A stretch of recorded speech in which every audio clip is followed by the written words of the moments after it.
Bienvenue sur Venez Résonnant, nous sommes très heureux d'être avec vous. C'est un privilège et si c'est votre première fois sur cette plateforme, vous êtes les bienvenus. Venez Résonnant, c'est une plateforme d'étudiants. Je pense que si vous êtes ici, c'est parce que vous posez des questions et aussi échanger. Et nous faisons tout dans nos échanges, dans la bienveillance, dans le respect. Surtout parce que même quand on est en désaccord, nous devons démontrer que si nous parlons de la bonté suprême qui est Dieu, nous devons manifester la bonté dans nos actions. Ceci étant dit, nous allons continuer dans une question qui est revenue lors de notre vidéo précédente. La question était de savoir, c'était sur Matthieu chapitre 5, le verset 5, le verset 17 à 20. Et nous devons traiter cela ensemble aujourd'hui. Ok? Nous allons nous focaliser uniquement sur ce verset. Donc, à vos Bibles. Parce que généralement, ce verset est souvent utilisé pour justifier certaines doctrines. Ce verset est souvent utilisé sans l'étudier en profondeur ce que Jésus est en train de dire.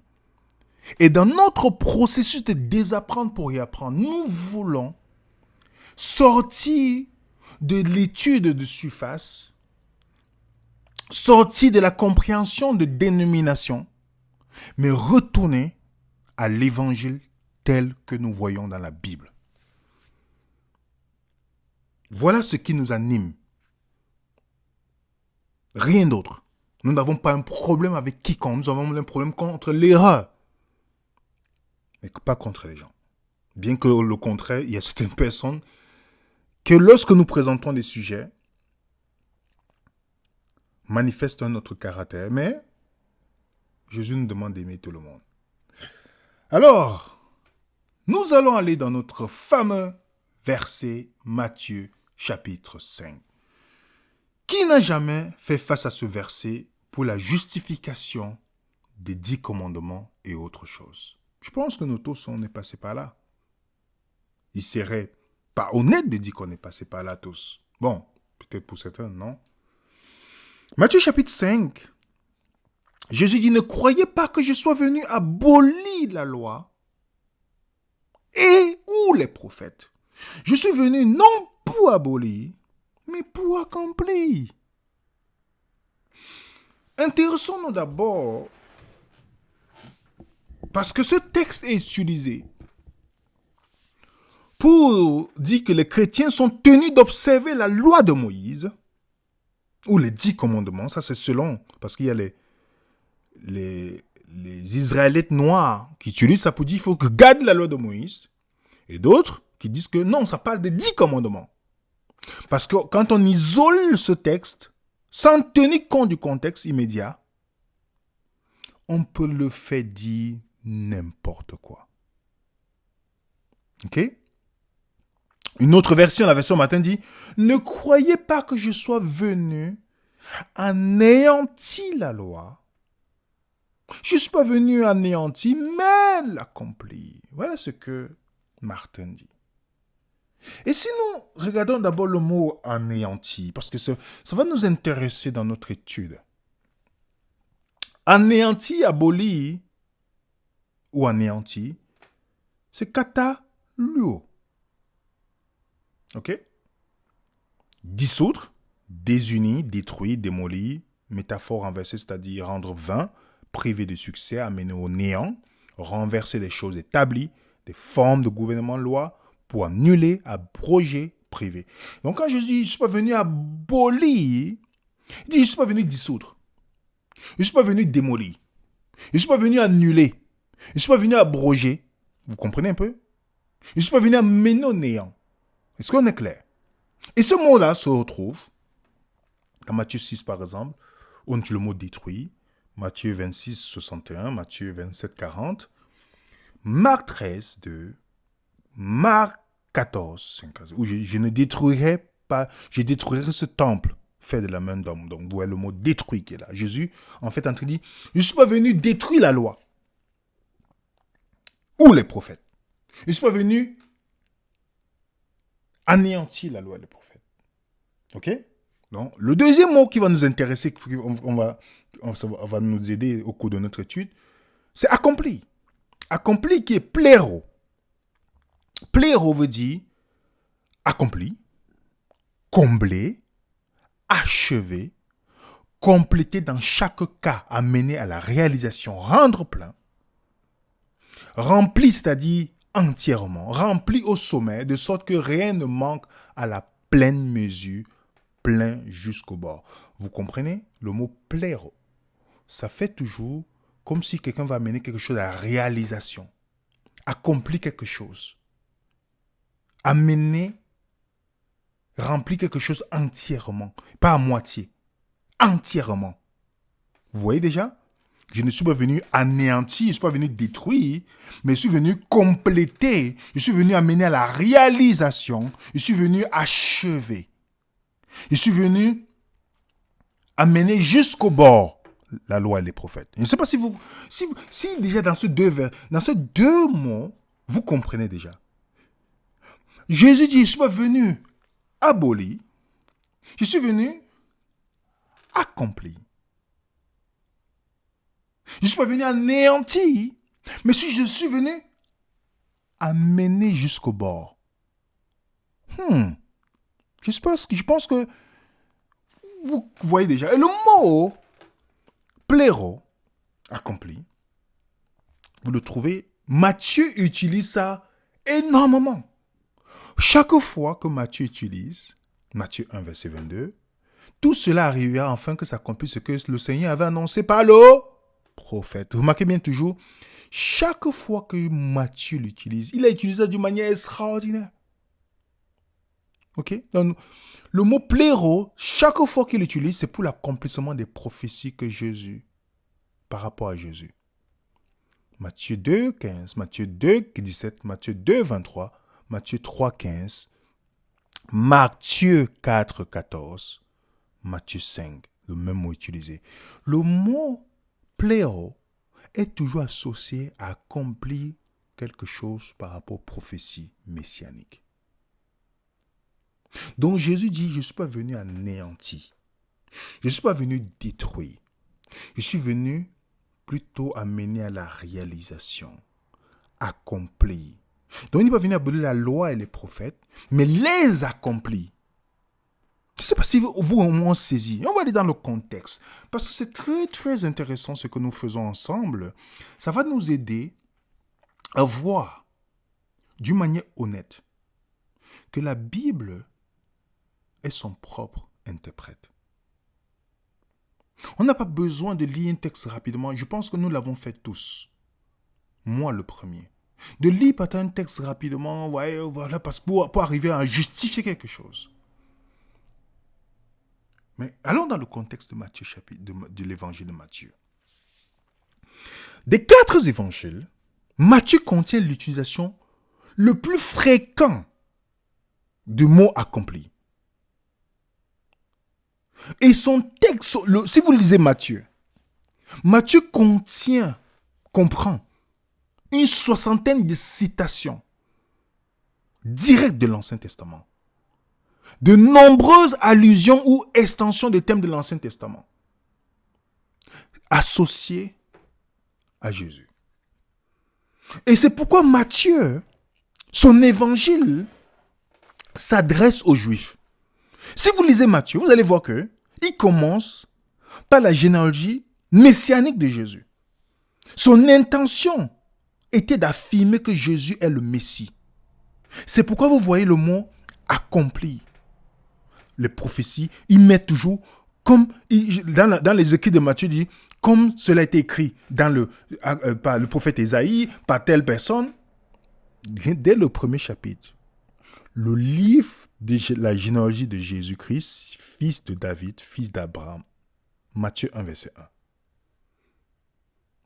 1. Matthieu veut montrer quelque chose ici par rapport à Jésus. L'accomplissement des prophéties. C'est ça que Matthieu veut mettre clairement en lumière. Comment Jésus accomplit les prophéties. J'ai mis ici, Matthieu poursuit, regardez les thèmes, j'ai mis les versets, c'est que vous voyez la plupart des versets où chaque fois Matthieu, après avoir dit cela, il fait référence de l'accomplissement de prophéties de l'Ancien Testament.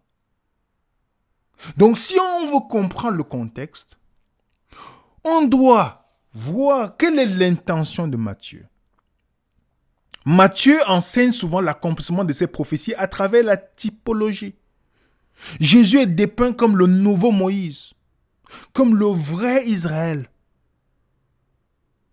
Vous voyez ça? Jésus, comme Moïse, a été pourchassé par un roi qui voulait tuer les enfants. On est d'accord? Sous la menace de sa vie. Moïse s'enfuit et retourne. Et vous voyez, Jésus aussi, ses parents sont partis.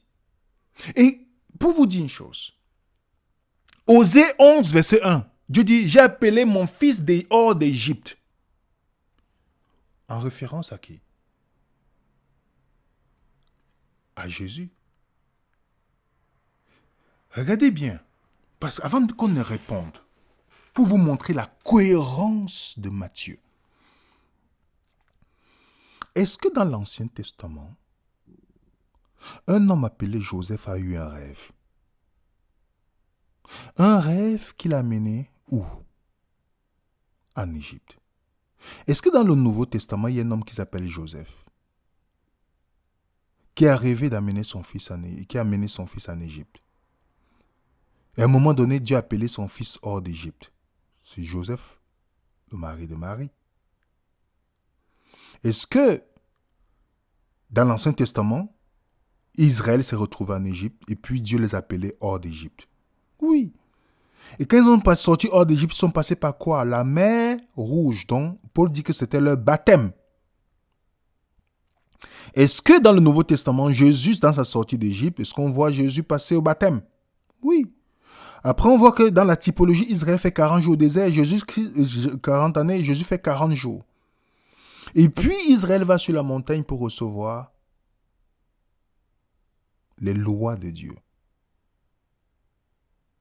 Ok? Et Jésus aussi va sur la montagne pour expliquer la loi de Dieu. Souvent on dit le sermon sur la montagne. Est-ce que lors de la tentation de Jésus dans le désert, il a répondu à 3 textes?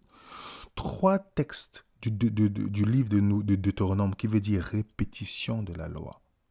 Deutéronome 8, verset 3, Deutéronome 6, verset 13, Deutéronome 6, verset 16. Est-ce que Jésus a répondu à cela? Donc, Matthieu ici est en train de convaincre les Juifs. Pour dire, là où Israël est chaud dans le désert, Jésus est victorieux. Jésus est le nouveau Israël. Jésus est l'accomplissement même de ça. Et je ne sais pas si vous comprenez, les amis. Parce que dans notre lecture rapide, on ne sait pas que quand vous voulez lire un auteur, vous devez comprendre l'intention de l'auteur. À qui il s'adresse d'abord premièrement? Quand je lis le livre d'Hébreux, je ne pense pas qu'il s'adresse aux Romains. Les Romains ne vont pas comprendre le langage du sanctuaire qui est dedans. Donc quand Matthieu écrit, Luc s'adresse aux païens. Tandis que Matthieu s'adresse à qui? Aux Juifs. Il ne commence pas par Adam. Il parle de la lignée messianique. Tandis que Luc, plutôt, va parler de la lignée humaine de Jésus, commençant par Adam. Est-ce que vous comprenez, les amis? Donc, il y a toujours l'auteur, chaque livre que vous et moi nous lisons, il y a une intention derrière. Alors, revenons dans notre fameux verset.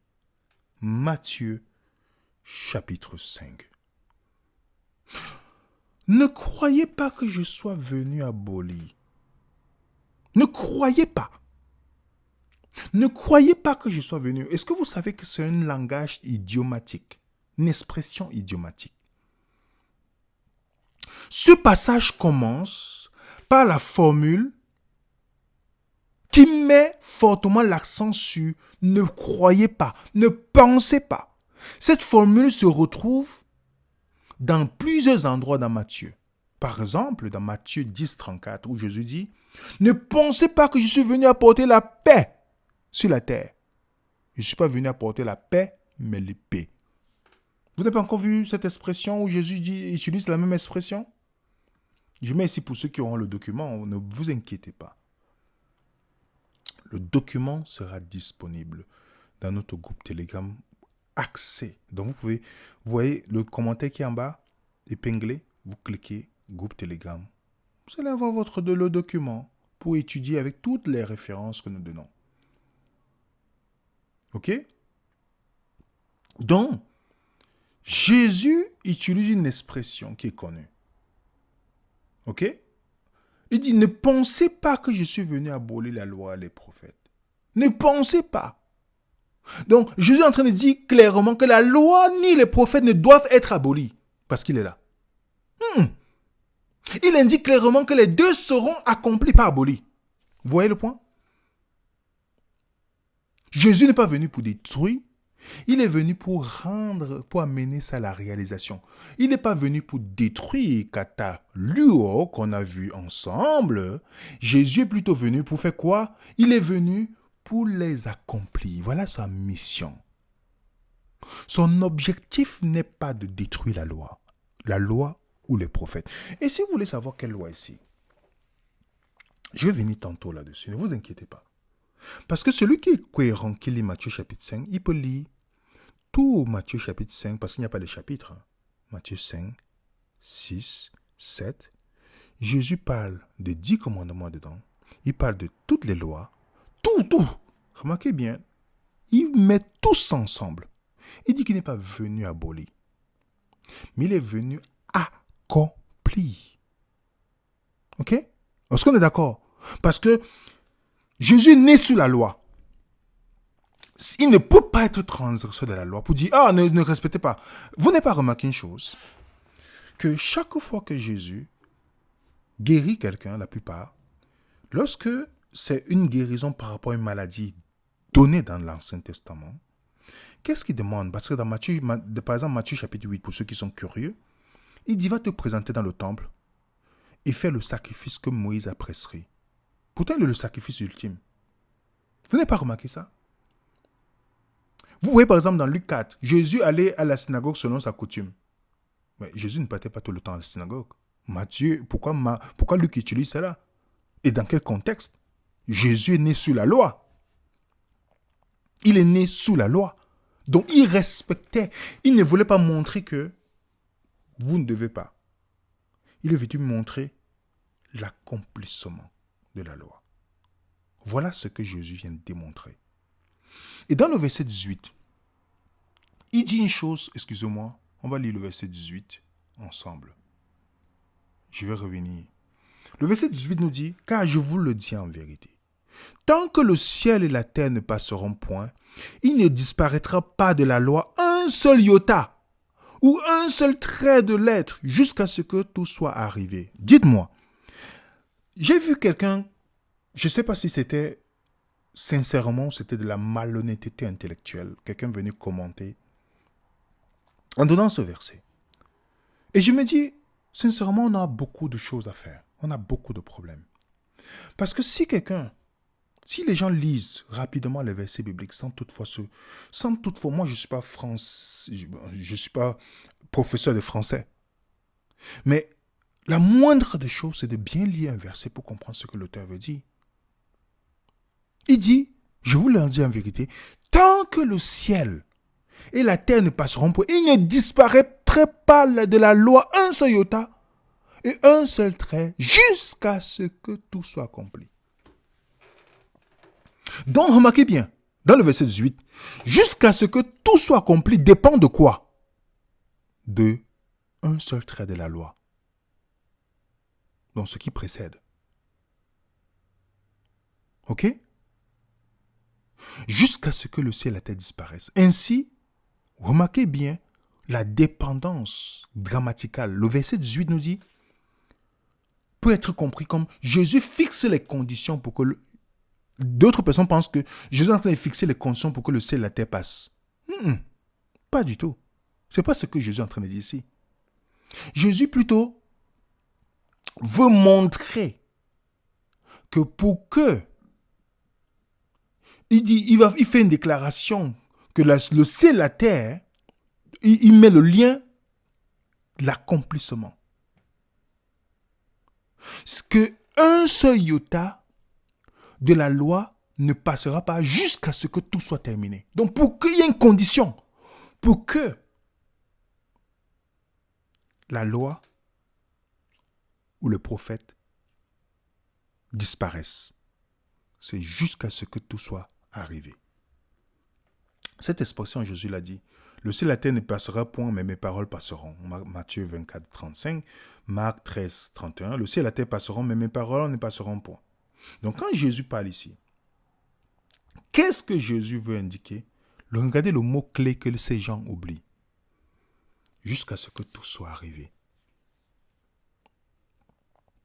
Le verset 18 n'indique pas l'adoption du moindre détail de la loi, que la loi et les prophètes vont dépendre de la disparition du ciel et la terre. Pas du tout, ce n'est pas ce que le texte dit. Mais plutôt jusqu'à ce que tout soit accompli. Et cette interprétation s'accorde mieux avec l'histoire plus large des Écritures dans le Nouveau Testament en particulier. Donc, pour que la loi et les prophètes, un seul des traits soit éliminé, il faut que tout soit accompli. J'ai mis la note ici. Et si vous regardez dans la Bible, Jésus est mort sur la croix. Il y a des choses qu'on ne fait plus. Est-ce vous avez consulté encore la loi et les prophètes par rapport à des choses qu'on doit faire? Est-ce qu'on doit le faire encore aujourd'hui? Est-ce que ça s'accorde que lorsque Jésus est mort, est-ce que tu as besoin d'amener encore un bouc ou un agneau ou quelque chose? Et regardez ce que Jésus dit, les amis. Une fois qu'il est mort, ressuscité. C'est pourquoi j'aime la Bible, parce que c'est un livre qui te permet de rester cohérent. Il y a une cohérence. J'ai lu les livres, mais il y a une certaine cohérence. Sauf par malhonnêteté ou par ignorance que quelqu'un peut sortir du cadre biblique. Regardez ce que Jésus dit une fois qu'il est ressuscité. Puis il a dit, dans Luc 24, 44 à 48, puis il a dit, c'est là que je vous disais lorsque j'étais encore avec vous, qu'il fallait que s'accomplisse tout ce qui est écrit de moi dans la loi de Moïse et dans les prophètes et dans les psaumes. Qu'est-ce que Jésus l'a dit ici? Il fallait que s'accomplisse tout ce qui est écrit de moi. Et il a ouvert l'esprit afin qu'il comprenne les Écritures. Il a dit ainsi, il est écrit que le Christ souffrirait. Qu'il ressusciterait des morts le 3e jour. Et que la repentance, le pardon des péchés serait prêché en son nom en toutes les nations, commençant par Jérusalem.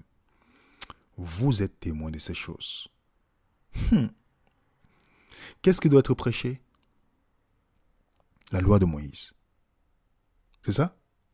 Regardez, il fallait que s'accomplisse tout ce qui est écrit de moi. Tout ce qui est écrit de moi. Donc, si vous comprenez très bien le texte biblique, Jésus est tellement cohérent. Cohérent, les amis. Le mot accompli, Jésus est l'accomplissement de toutes ces prophéties. Je ne suis pas venu abolir la loi et les prophètes, je suis venu non pas pour abolir, mais accomplir, pléro, accomplir, rendre, amener à la réalisation. Je ne suis pas venu les abolir maintenant, il faut que je les amène à la réalisation. C'est ça que Jésus dit. Il faut que j'amène jusqu'à ça rempli, jusqu'à ce que ce soit complet. Donc, on ne peut pas enlever un seul trait de la loi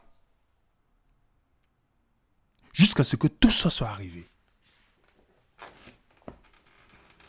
Jusqu'à ce que tout cela soit arrivé. Voilà ce que Jésus veut dire, jusqu'à ce que tout soit arrivé. Voilà ce que Jésus dit.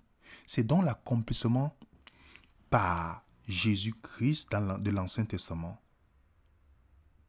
que l'on voit ici.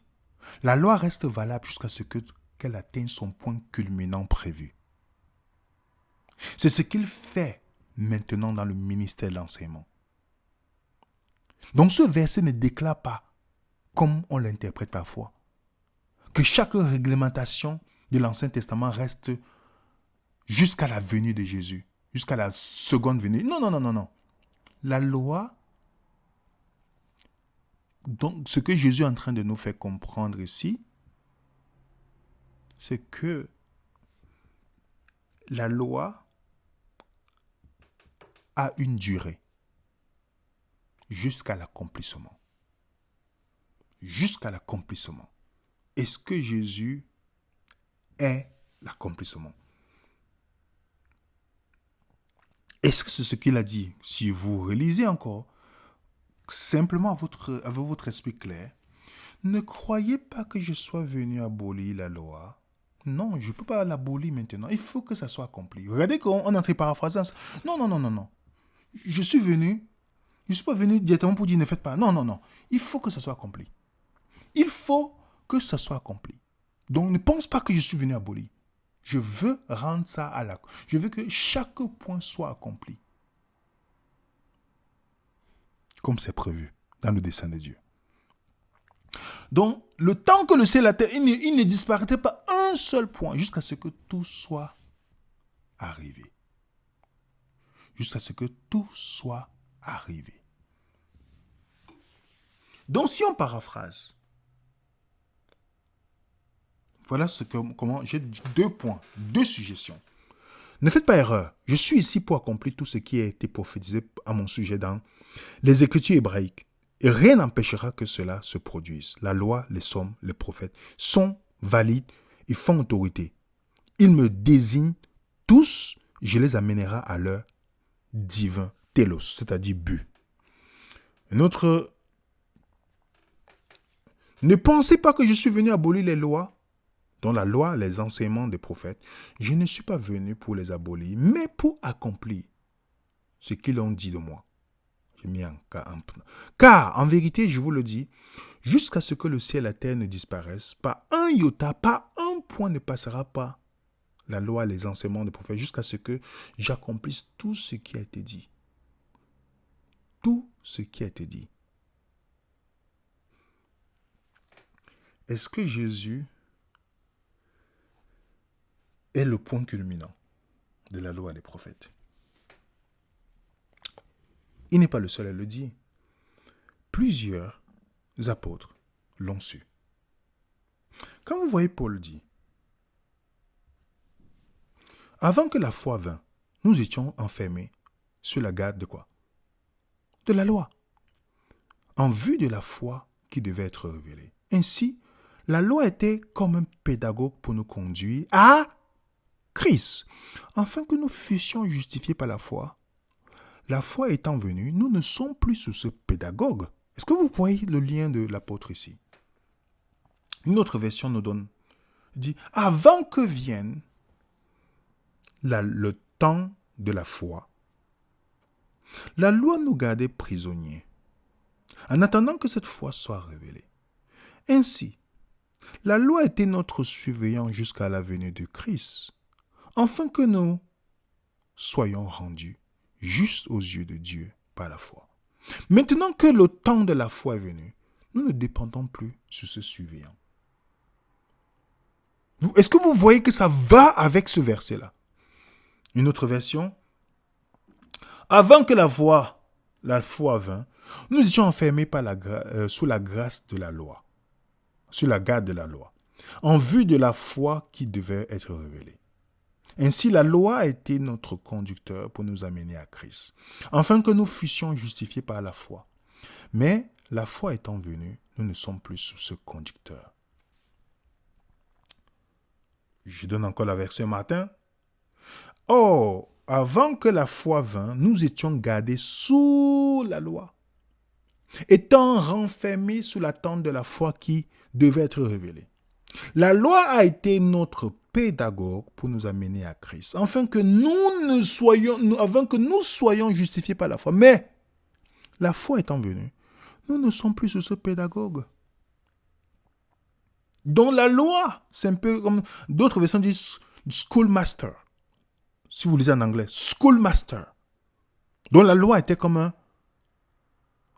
un enseignant qui te dirige, voilà ce que tu dois faire, voilà ce que tu dois faire. Mais une fois que Jésus vient, nous ne sommes plus sous ce schoolmaster, sous cet enseignant. Et Romains 10, l'apôtre le dit aussi. Regardez bien ce qui est dit ici. Mes frères, le vœu de mon cœur, ma prière à Dieu pour vous, pour eux, c'est qu'ils soient sauvés. Je leur rends le témoignage qu'ils ont du zèle pour Dieu. Il parle aux Juifs ici, il est en train de parler, il parle aux Romains, mais il parle des Juifs ici. Ils ne connaissent pas le zèle, mais sans intelligence. Ils ne connaissent pas. Est-ce qu'on peut avoir le zèle sans intelligence? Oh, j'en ai rencontré beaucoup. Ne connaissant pas la justice de Dieu et cherchant à établir leur propre justice, ils ne se sont pas soumis à la justice de Dieu. Car Christ est la fin de la loi. Le mot nomos, c'est nomos. Chaque fois qu'on dit nomos dans la Bible, qu'est-ce que ça fait référence? Toutes les lois, les 10 commandements, et parfois la loi de Moïse. Remarquez bien, Christ est la fin de la loi pour la justification de tous ceux qui croient. Le mot fin, c'est le mot télos. Télos, qui veut dire le but, la terminaison, la limite. Donc quand il dit Christ est la fin de la loi, Christ est celui qui est l'arrière, c'est lui le but. C'est que la loi était comme un master, schoolmaster, comme un enseignant qui nous amène vers Jésus-Christ. Je sais que c'est choquant, les amis. Vous allez me poser la question à la fin, mais alors les 10 commandements, on va venir là-dessus, ne vous inquiétez pas. Soyez patients. Mais vous savez une chose, je comprends que, je ne sais pas pour vous, dans mon expérience chrétienne, je pense qu'on nous a volé le Christ. On nous a donné les miettes du Christ, on ne nous a pas mis Christ là où il est supposé être. Et nous avons tous cru à certaines choses. Mais quand on laisse la Bible nous indiquer, on comprend l'importance du Christ. Avant, dans ma compréhension, c'était Christ est mort pour nous amener encore à la loi. Ce qui est faux. Ça veut dire que la loi est plus importante que Christ. Mais si on est cohérent, quelle est la réalisation totale? Pour ceux qui ont vu notre vidéo, que la loi n'est pas le reflet du caractère de Dieu. Il ne peut jamais refléter le caractère de Dieu. Par contre, il n'y a qu'une seule personne qui reflète le caractère de Dieu, c'est Jésus-Christ. Si pour vous, les amis, si vous dites que la loi reflète le caractère de Dieu, Jésus ne vous sert à rien. Mais si vous savez que Jésus reflète le caractère de Dieu, ça dit tout, les amis. Donc l'apôtre qui était juif, le mot télos est utilisé plusieurs fois. Jusqu'à la fin. Celui qui persévérera jusqu'à la fin sera sauvé. C'est toujours parler de la fin. Christ est la fin. Christ est celui qui est la réalisation. Il est la terminaison. Est-ce que vous voyez? Donc quand vous venez lire, ne croyez pas que je sois venu abolir la loi, les prophètes ou les prophètes. Non, je ne suis pas venu abolir, les amis. Je suis venu les accomplir, pléro. Je suis venu les accomplir. Ok? Il ne disparaîtra pas de la loi un seul trait de la lettre jusqu'à ce que tout soit arrivé, tout soit accompli. Celui donc qui supprimera l'un des plus petits commandements et qui enseignera aux hommes de faire de même sera appelé le petit dans le royaume des cieux. Mais celui qui les observera et qui enseignera à les observer, celui-là sera appelé grand dans le royaume des cieux. Dites-moi, avant que Jésus ne soit crucifié, est-ce que la loi était valable? Oui. Jésus n'est pas encore crucifié. Il dit celui qui veut supprimer. Je vous ai dit que je ne suis pas venu abolir, je suis venu accomplir. Donc celui qui veut supprimer un seul, il sera appelé petit dans le royaume des cieux. Ok? Mais celui qui observe, enseigne, tant que je suis vivant, il sera appelé grand dans le royaume de Dieu. Parce que je ne suis pas venu abolir. Je suis venu accomplir. Et c'est pourquoi Luc 16 nous dit, j'espère qu'on est clair là. Luc 16 nous dit, le temps de la loi et le livre des prophètes a duré jusqu'à l'époque de Jean. C'est pas moi qui écris. Hein. Ça a duré jusqu'à Jean. Depuis cette époque, la bonne nouvelle, le royaume est prêché et annoncé. Vous n'avez pas vu que c'est la même chose qu'il dit ici? Regardez bien. La loi et les prophètes sont arrivés quoi? Qui parle là? Qui parle? C'est Jésus. Jusqu'à Jean. Et maintenant, c'est le royaume de cieux qui est prêché. Le royaume de cieux. Jusqu'à la venue de Jean-Baptiste, tout était régi par la loi et les prophètes. Matthieu qui le dit. Matthieu 11. Car tous les prophètes et la loi ont prophétisé jusqu'à Jean. C'est pourquoi Jésus dit, je ne suis pas venu abolir, je suis venu accomplir. Il faut que j'arrive jusqu'à la réalisation. Jusqu'à Jean. Les amis, notez ces passages-là. Qu'est-ce qu'il veut dire là? La loi et les prophètes ont duré jusqu'à Jean. Depuis là, le règne de Dieu est évangélisé. Chacun le force. Regardez. Philippe rencontra Nathanaël et lui dit, nous avons trouvé celui de qui Moïse a écrit dans la loi et dont les prophètes ont parlé. Je t'avoue bien que je sais le Dieu de mes pères selon le voile qu'ils appellent une secte. Croyant tout ce qui est écrit dans la loi et dans les prophètes. Ils sont en train de parler de qui ici? Rendant témoignage, cherchant par la loi de Moïse et par les prophètes, à les persuader de ce qui concerne Jésus-Christ. La loi et les prophètes pointent à qui? À Jésus. À Jésus. À Jésus. Et regardez, c'est juste que cette question est venue dans votre esprit. Sûrement, l'un d'eux, docteur de la loi, lui fit cette question pour l'éprouver. Maître, quel est le plus grand commandement de la loi? Jésus lui répondit. Vous remarquez bien, quel est le plus grand commandement de la loi? Pour ceux qui disent que c'est le résumé des 10 commandements, je vous laisse alors, si c'est ça, vous tombez dans un piège grave. Qui n'a jamais utilisé ça pour dire que c'est le résumé des 10 commandements? Alors vous tombez dans le piège grave. Dans un piège. Si vous avez une fois dit ça. Regardez. Quel est le plus grand commandement? Jésus y répondit. Tu aimeras le Seigneur ton Dieu de tout ton cœur, de toute ton âme, de toutes tes pensées. C'est le premier et le plus grand commandement. Voilà le plus. Ici quoi? Deutéronome 6, verset 5. Deutéronome 6, verset 5. Le plus grand commandement, ce n'est pas le sabbat.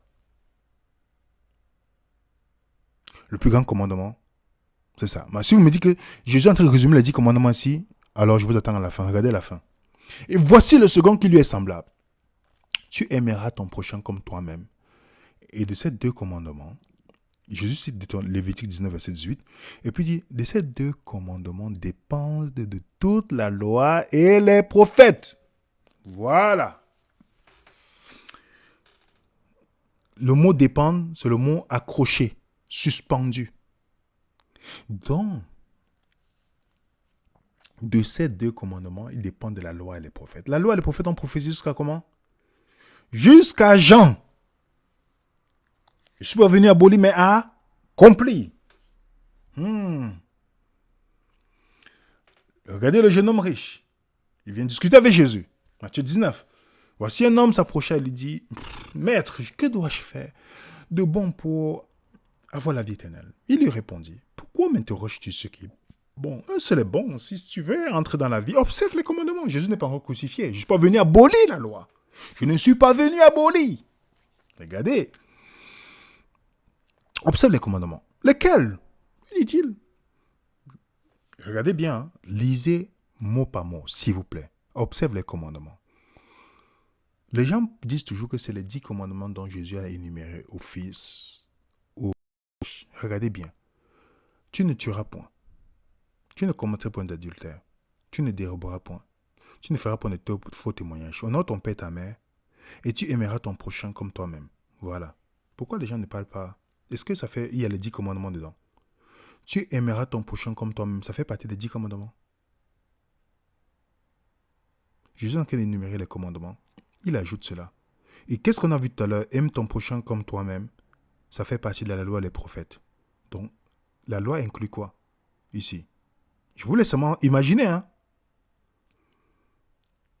Et le jeune homme lui dit, j'ai observé toutes ces choses. Que me manque-t-il? Jésus lui dit, si tu veux être parfait, va vendre ce que tu possèdes, donne-le aux pauvres.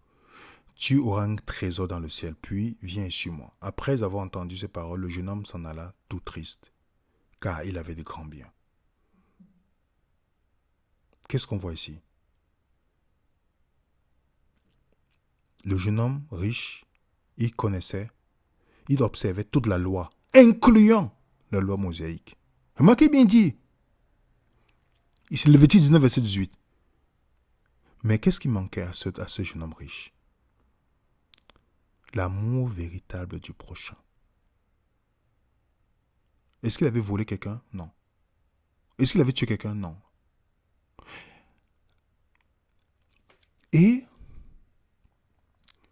Jésus, parce que vous savez, est-ce que vous savez que vous pouvez avoir tous les commandements, mais vous n'avez pas l'amour du prochain? Je veux dire une chose, notez-le. Les commandements de Dieu, déjà il n'y a pas dans la Bible un truc qui dit les 10 commandements. Hein.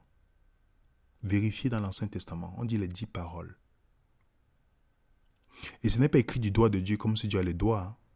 Le mot doigt, c'est dire l'autorité. Parce que les 10 commandements étaient écrits sur la table de pierre. La loi de Moïse aussi sur la table de pierre. Pour ceux qui ont vu notre vidéo précédente, si vous n'avez pas encore vu ça, regardez cette vidéo-là. Il n'y a pas un endroit dit 10 commandements dans l'Ancien Testament. Si vous trouvez, je démissionne de YouTube. Si vous trouvez un seul texte dans le Nouveau Testament, dans l'Ancien Testament, où on vous dit que il y a le mot 10 commandements, vous allez voir, c'est tout les paroles. Les paroles. Jamais c'est la traduction qui met commandement, c'est les paroles. Les paroles. Et les commandements de Dieu ne sont pas les choses les plus difficiles, les amis. On peut faire cela. On peut faire cela. Mais vous savez ce qui est difficile? C'est l'amour véritable. Parce que l'amour, c'est ce qui manque cruellement au cœur des enfants de Dieu. Est-ce que le fait d'observer les commandements, c'est la preuve que j'aime Dieu ou mon prochain? Si c'était le cas, les Juifs, Jésus n'aurait jamais reproché aux Juifs que votre père est le diable. Donc quand Jésus dit que tout cela dépend de la loi et des prophètes, mais ceux qui connaissent la loi et les prophètes, comment ils n'ont pas l'amour alors? Posez-vous la question. Comment ils n'ont pas l'amour? Voilà quelqu'un qui a observé toutes les lois. Les 613 lois. Jésus lui dit qu'il lui manque quelque chose. Il n'est pas parfait. Donc, la loi, il dit, tout ce qui est dans la loi ne soit accompli. Est-ce que Jésus accomplit tout cela? Donc la question devient, la question de l'amour. Écoutez bien les amis, parce que je ne vais pas répondre à cette question sur les gens qui viennent poser les questions. On a dit qu'il y a les questions-réponses, ils peuvent envoyer par email. S'ils respectent vraiment ce qu'on dit, on dit envoyer par email. Mais je ne vais pas répondre à cette question-là. Je vais laisser chacun dans son imaginaire. Remarquez bien que, est-ce que vous pouvez garder les commandements de Dieu et vous n'avez pas l'amour? Est-ce que vous pouvez dire que vous aimez Dieu et vous aimez votre prochain, mais vous n'avez pas vraiment l'amour? Jésus donne l'exemple dans la parabole du Samaritain. On a le Lévite. Est-ce qu'il partait faire il partait pas faire le service pour Dieu? Jésus dit que c'est celui qui n'est pas juif qui a aimé. Donc vous pouvez faire toutes ces choses. Faites le sabbat. Allez, mettez la cravate. Mettez toute votre cravate. Réveillez vos enfants à 5 heures du matin. Faites votre école du sabbat. Faites tout ce que vous voulez, les amis. Mais ça ne garantit pas l'amour. Ça ne garantit pas. Parce que vous avez l'exemple de beaucoup de païens dans la Bible que Jésus a donné comme exemple. Corneille, le sans-denier. Vous avez plusieurs où Jésus a pointé ça comme des exemples. Et non ceux qui avaient la loi et les prophètes. Qui observaient tout cela. Et c'est pourquoi les légalistes, ils regardent toujours la loi pour agir. Mais quand tu as Jésus, tu vois Jésus comme, tu deviens un disciple. Tu dis, je veux imiter Jésus. Le légaliste veut imiter la loi. Oh, j'ai fait ça, j'ai fait ça. Le disciple de Jésus, c'est chaque fois qu'il est face à une action, il se pose la question, qu'est-ce que Jésus aurait fait? Vous pensez que ces légalistes-là, qui nous traitent de tous les noms d'oiseaux, s'ils avaient le Christ, vous pensez qu'ils auront cherché à nous vilipender, à nous détruire notre réputation, à nous attaquer nos applications? Remarquez, on a la peine. Chaque fois qu'on fait l'application, ils sont toujours en train d'attaquer. Qu'est-ce que vous pensez qu'ils seront arrivés à ce point-là? À venir signaler notre page YouTube, Facebook? Vous pensez qu'ils seraient arrivés là-dessus? Et ils n'observent pas le sabbat? Vous pensez qu'ils auraient appelé les gens à nous haïr? Ou à ne plus nous adresser la parole s'ils avaient Jésus? Non. Est-ce que vous comprenez la limite qu'ils démontrent par leurs actions? Eux, par leur comportement, ils nous confirment exactement ce que Jésus disait. Nos prédications et nos enseignements, quel est l'objectif? C'est basé sur quoi? Et c'est pourquoi Jésus, après maintenant, vous allez poser la question à Jésus. Et moi, ne me posez pas la question, je ne suis pas Jésus. Je veux lui ressembler, moi. C'est ça que je veux lui ressembler. Alors posez-lui la question pourquoi Jésus a dit ceci. Je vous donne un nouveau commandement. Et je suis resté, les amis, si j'ai fait la vidéo là-dessus, je vous dis pourquoi je reviens là-dessus, parce que c'est quelque chose qui m'a perturbé. Je n'avais jamais prêté attention à ces détails. Je n'avais jamais prêté attention à ces détails. Je me suis dit, mais pourquoi Jésus dit nouveau? Et, comme c'est en grec, il n'utilise pas, pourtant c'est un juif, il n'utilise pas nomos, mais il utilise antolé. Et c'est quoi ce nouveau? Aimez-vous les uns les autres.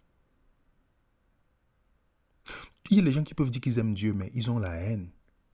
Ils vont battre leur épouse, battre leurs enfants, salir quelqu'un, haïr quelqu'un. Faites tout ce qui est possible. Il y a des gens qui disent qu'ils aiment, ils sont croyants. Moi, je connais que lorsqu'ils commencent la conversation avec vous, ils commencent à pas jurer Dieu. Je prends le Dieu en témoin. Je vous dis, j'ai entendu tous ces noms-là. Mais il y a quelque chose que Jésus a remarqué qui nous manque. Réellement.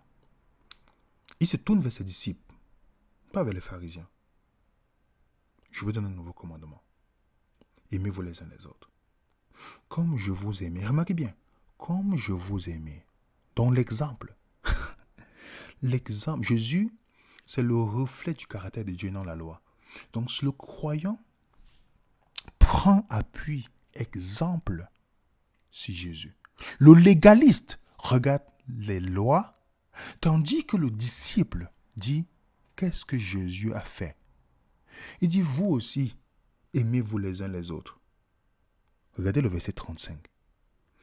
À ceci, tous connaîtront que vous êtes mes disciples, si vous avez l'amour les uns les autres. Il ne dit pas, à ceci vous connaissez mes disciples, si vous faites tel ou tel commandement. Il dit, je vous donne un nouveau commandement entolé. Et Jean se rappelle, Jean qui écrit le livre d'Apocalypse. Avant, je lisais le livre d'Apocalypse, que Dieu me pardonne, Apocalypse chapitre 14, verset 12, où il dit, c'est ici la persévérance des saints, ceux qui gardent les commandements de Dieu, qui ont la foi de Jésus. Le dragon fut irrité contre la femme, il en a fait la guerre, et au reste de sa postérité, à ceux qui gardent les commandements de Dieu, qui ont la foi de Jésus. Et je me disais que c'est les 10 commandements. Qui n'a jamais cru que c'est les 10 commandements, quand on n'a pas cherché? Et quand tu te rends compte qu'en fait, il ne parle pas des 10 commandements, il parle de ce commandement que Jésus a donné. J'ai dit, waouh! Non seulement ceux qui prétendent être le reste, il n'y a pas ce commandement. Et ceux qui disent qu'ils vont attendre le retour de Jésus, ils n'ont pas cet amour-là, mais ils sont prêts à attendre la fin des temps. Ils sont assis à attendre seulement ce que le pape fait. Oh, le pape est parti là-bas. Ok, d'accord, c'est ça. Ils attendent, mais le commandement que Jésus a demandé, ils n'ont jamais. Ils aiment seulement ceux qui pensent comme eux. Jean dit, regardez ce que Jean dit. Il écrit, quoique Jean est juif, quoi que ce soit que nous demandons, nous le recevons parce que nous gardons ses commandements. Et que nous faisons ce qui lui est agréable. Et c'est ici son commandement. Que nous croyons au nom de son Fils Jésus-Christ et que nous aimons les uns les autres, selon le commandement qu'il nous a donné. Celui qui garde ses commandements demeure en Dieu et Dieu en lui. Si vous voulez contester en voulant parler de vos dix commandements, de votre sabbat, moi je vous dis, dans les commentaires, nous n'allons pas répondre à ça.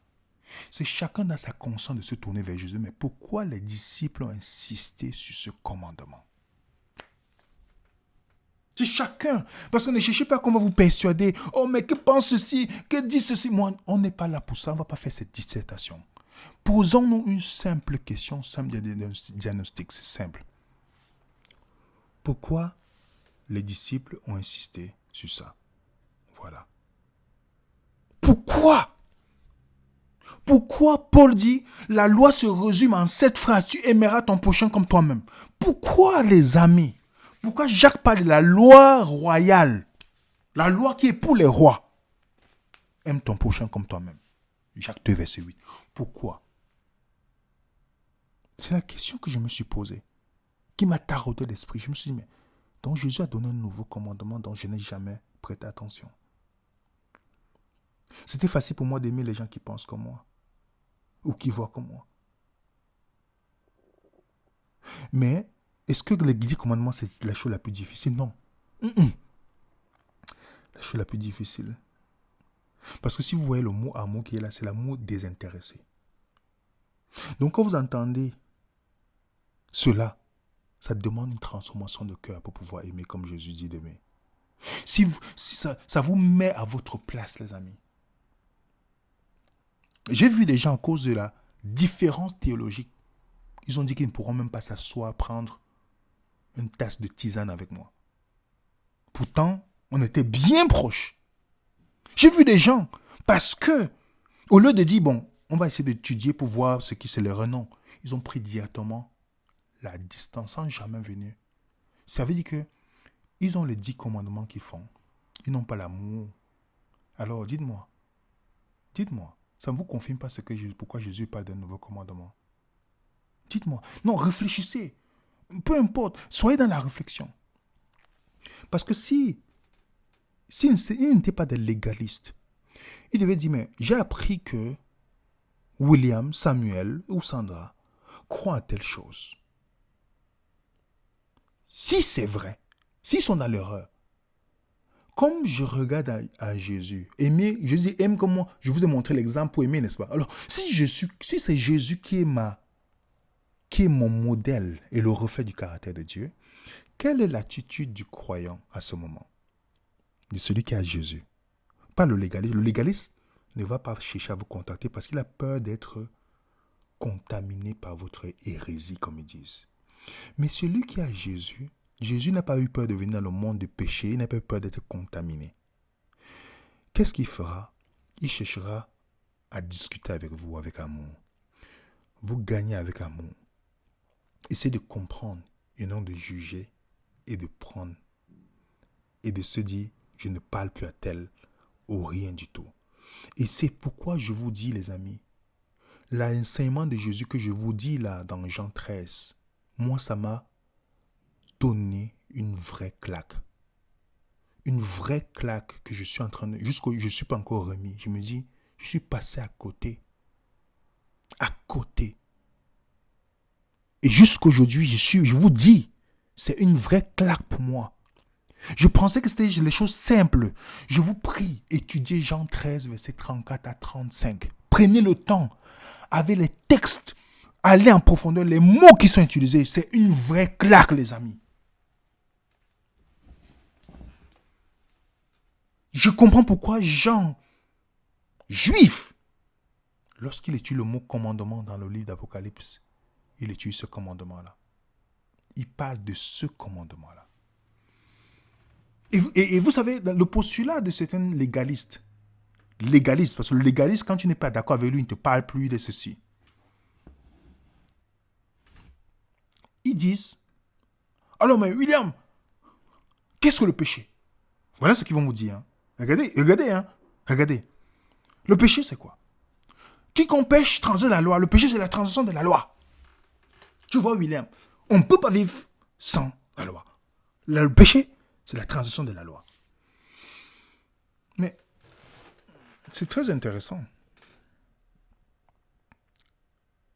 Dans Jacques 4, 17, il te dit c'est quoi le péché?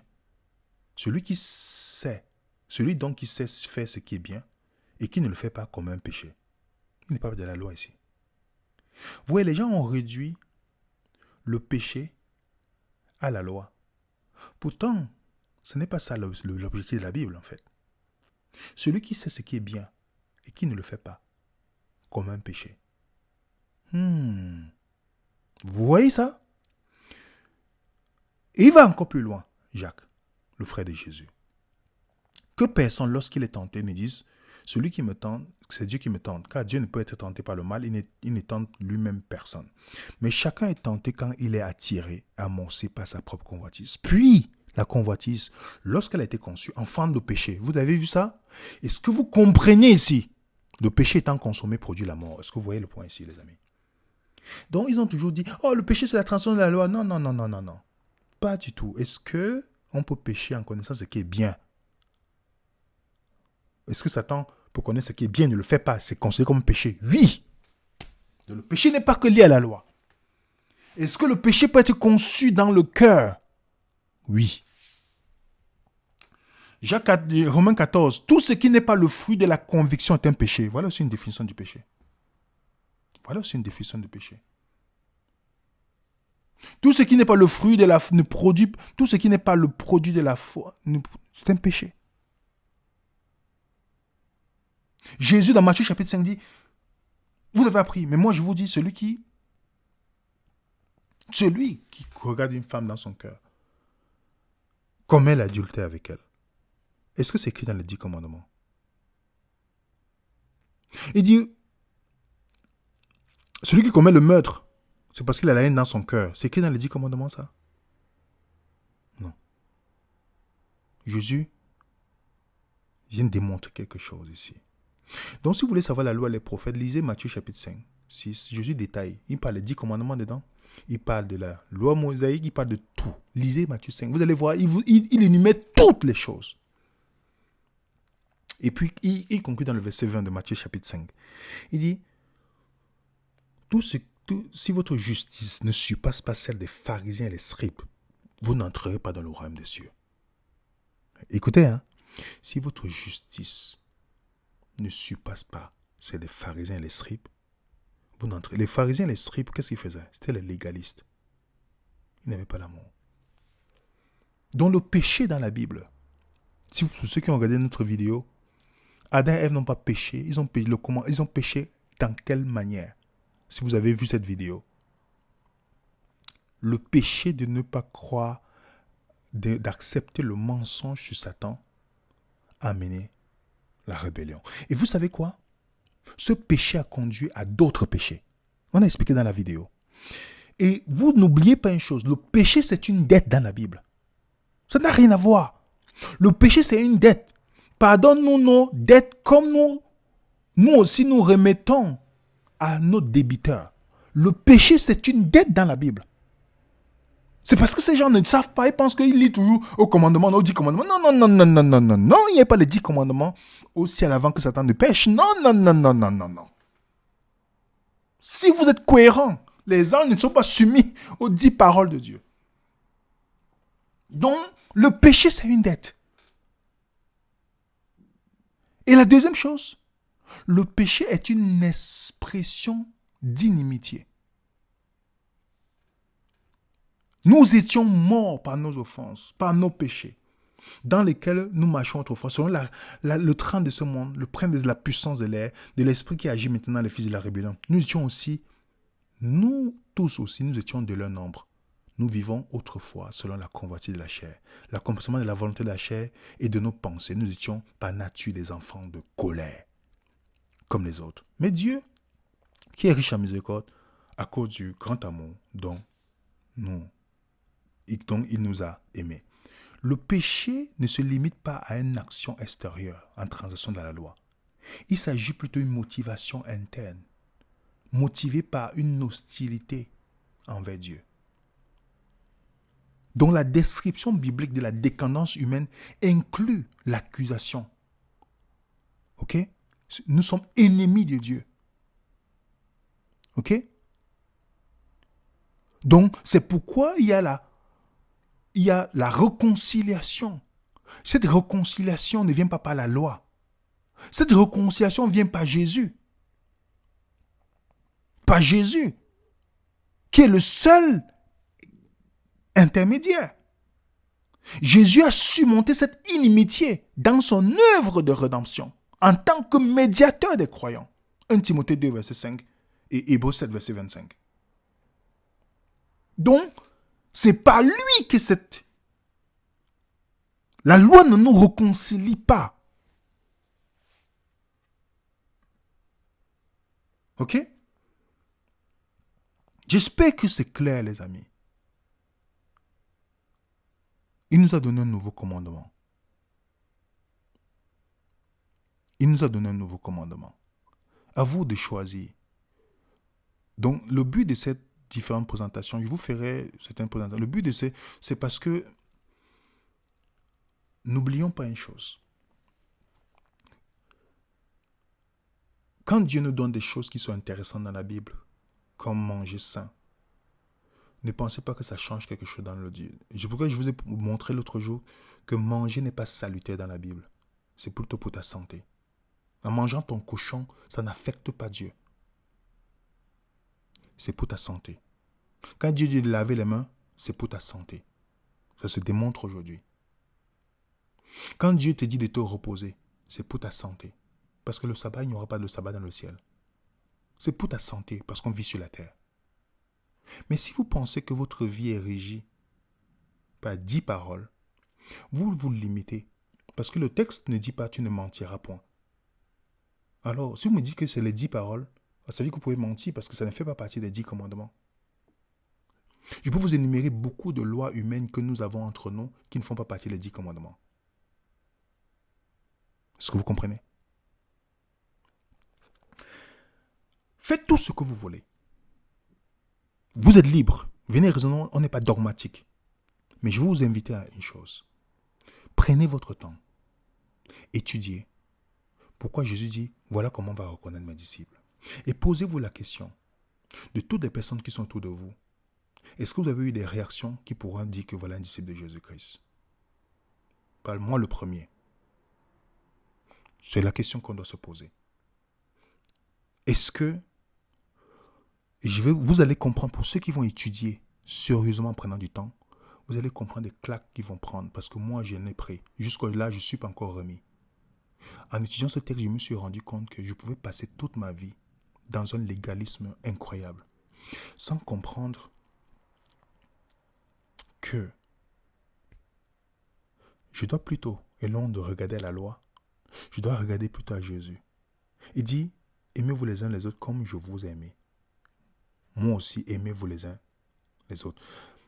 Le mot comme là, comparaison, Jésus est en train de nous montrer que nous devons nous comparer à lui dans nos actions, pas à la loi. On doit se comparer et il montre, il dit, je vous donne un nouveau. Voilà comment on va reconnaître que vous êtes mes disciples. Si vous faites cette action comme j'ai fait. Si c'était autre chose qu'on reconnaissait les disciples de Jésus-Christ, Jésus-Christ l'aurait dit. Et si vous êtes cohérent dans Matthieu 28, verset 20, quand il dit, allez, verset 19 à 20, allez, faites des nations les disciples, les enseignant tout ce que je vous ai prescrit. Les enseignant tout ce que je vous ai prescrit. Si vous prenez le temps chez vous de noter toutes les prescriptions de Jésus qu'il a données aux disciples lorsqu'il est ressuscité, lorsqu'il a donné aux disciples en recommandant, vous verrez très bien que la dîme, toutes ces cérémonies, toutes ces choses-là que les gens font devant vous, toutes ces religions-là, Jésus n'est pas venu créer une religion. Il n'y a pas de dénomination dans la Bible. Il n'est pas venu créer. Jusqu'à ce que Satan commence à faire les divisions humaines, catholiques, pentecôtistes, tout ça, adventistes, toutes ces choses-là. Il n'y avait pas. On n'appelait jamais les chrétiens par une dénomination, on disait les disciples. C'était ça, les disciples. Aujourd'hui, on est défini par notre dénomination, mais on n'est pas défini comme disciple de Jésus-Christ. C'est pourquoi vous allez voir beaucoup de gens. J'ai vu une vidéo d'une sœur dont un pasteur soi-disant inspiré de Dieu a traité son père, que son père l'a fait les attouchements. La vidéo a circulé. Et cet homme n'est pas repentant. Il n'a pas fait une vidéo publique pour se repentir. Mais il dit que c'est le Saint-Esprit qui lui a dit. Et ces pasteurs sont protégés dans la dénomination. Cette vidéo circule encore. Pour ceux qui ont vu aux Antilles, tout ça. Et vous vous rendez compte qu'ils disent qu'ils sont dans la vérité. Ils ont la vérité. Quand j'ai vu cette vidéo, je me suis dit, merci Seigneur, tu me confirmes que j'ai pris la bonne décision dans ma vie. C'est l'une des meilleures décisions dans ma vie, de sortir de ce système. J'ai résisté, tu as trouvé un moyen pour que je sorte. Parce que si je comprends pourquoi tu es mon seul pasteur, Jésus, que je n'ai pas d'autre pasteur. Je comprends pourquoi tu dois être mon exemple, pas un être humain. Voilà un système qui prétend dire que c'est Jésus qui a fondé le système. Pourtant, ils sont loin de Jésus. Détruire la réputation d'un homme devant sa fille. Heureusement que sa fille a pris le courage de faire la vidéo pour dénoncer l'attitude. Et ce pasteur a été couvert par le président de la fédération de cette dénomination. Parce qu'ils ont des casseroles entre eux qui se couvrent. Et vous allez me dire, ce n'est pas seulement quelque chose qui est aux Antilles, c'est partout, au Canada, en France, aux États-Unis, dans le monde. On préfère briser les membres pour sauvegarder, soi-disant, les hommes, les représentants de la dénomination. Détruire la réputation des gens. Ils vont dire que oui, c'est Jésus. Salir quelqu'un. Pourtant, Jésus, même Satan, il n'a jamais exposé. Supposons que c'était vrai même. Supposons. Et comme ils savent que ce n'est pas vrai. Je me souviens d'un pasteur, un pseudo-pasteur qui fait « Il est écrit », qui avait porté des accusations sur moi quand ma famille a voulu l'appeler en disant qu'on va porter plainte. Il a dit, il n'a jamais dit. Pourtant, j'ai la lettre où il a envoyé le message. Et l'accusation qu'il a donnée était une accusation grave. Il n'a jamais eu le courage de faire une excuse. Depuis 2019 jusqu'à aujourd'hui. Et d'autres en France, au Canada, beaucoup. Alors, dites-moi, ça ne vous confirme pas une chose? qu'on peut avoir, on peut prétendre dire qu'on a toutes ces choses, mais on n'a pas ce que Jésus demande de faire. Posez-vous les bonnes questions. Étudiez ça, vous allez voir que Jésus connaît le vrai besoin du cœur de l'homme. Que Dieu vous bénisse, et c'est chacun qui doit réfléchir. Si vous voulez faire, choisissez les commandements que vous voulez, faites-le. Personne ne vous dira ce que vous devez faire. Et si vous ignorez celui-ci, vous courez à votre perte, malheureusement. Et si Jésus le dit, que nous devons aimer, et que nous n'avons pas la capacité, c'est parce qu'il est le seul qui peut nous donner cette capacité. Aucune loi ne pourra vous donner cette capacité. Voilà les amis, que la paix du Seigneur soit avec vous. Au nom de l'équipe Vénère Raison, nous vous saluons. Et vous allez avoir les documents. Mettez un coup de pouce pour ceux qui étudient, pour ceux qui cherchent la vérité, pour ceux qui ne cherchent pas. Alors faites ce que vous voulez. Mais à la fin, on connaît qui sont les disciples de Jésus, on connaît qui ne le sont pas. Jésus nous a montré. C'est la seule chose qui m'intéresse. Alors, on se dit tout à l'heure sur Zoom, pour ceux qui peuvent, et on se dit à très bientôt, par la grâce de Dieu. Que Dieu vous bénisse abondamment. Au nom de l'équipe Vénère Raisonnant, bonne journée, bonne soirée, bon après-midi pour d'autres. À très bientôt les amis, mettez un coup de pouce et vous aurez les documents juste en bas en cliquant sur le groupe Telegram. Bon après-midi, bonjour et bon appétit pour ceux qui sont en train de manger. À très bientôt sur Vénère Raisonnant.